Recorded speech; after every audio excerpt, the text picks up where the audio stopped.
C'est un joyau de nature au cœur de la cité corsaire de Saint-Malo. Connu pour abriter le tombeau de l'écrivain Chateaubriand, l'îlot du Grand-B est chaque année pris d'assaut à marée basse par les nombreux touristes venus du monde entier. Pour préserver ce site naturel dit sensible, la ville de Saint-Malo a fait appel à l'expertise du département d'Ille-et-Vilaine. Tout est parti d'un premier constat. Il y avait une plante qui se trouvait sur l'ensemble de l'îlot et qui avait recouvert l'ensemble de l'îlot. C'est le cinéraire maritime, donc c'est une plante invasive. Et cette plante-là enlevait en fait la totalité de la biodiversité.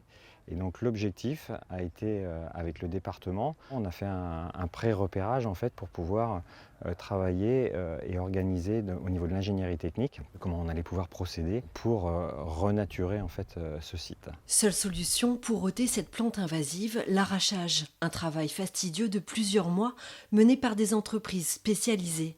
Une étape indispensable pour sauver la biodiversité de l'îlot, suivie de la replantation d'espèces telles que le sureau et le prunellier.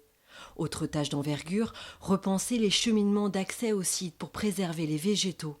Balisage des itinéraires, préservation du tombeau, signalisation des panoramas et zones de danger, le département d'Ille-et-Vilaine a accompagné la commune dans la mise en œuvre du plan de gestion du site. On a pu accompagner la ville de Saint-Malo, tout d'abord sur une visite de site qui a permis de comprendre quels étaient les enjeux, et puis ensuite sur un rôle d'assistance à maîtrise d'ouvrage où on a pu leur communiquer des documents, des cahiers des charges sur les études à mener sur ce site-là. C'est un site assez caractéristique des sites qu'on peut trouver sur le littoral.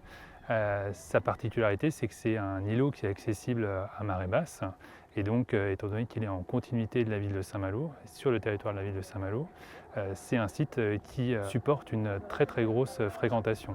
Donc il fallait pouvoir trouver un compromis entre la préservation de la biodiversité des paysages et puis également l'accueil du public.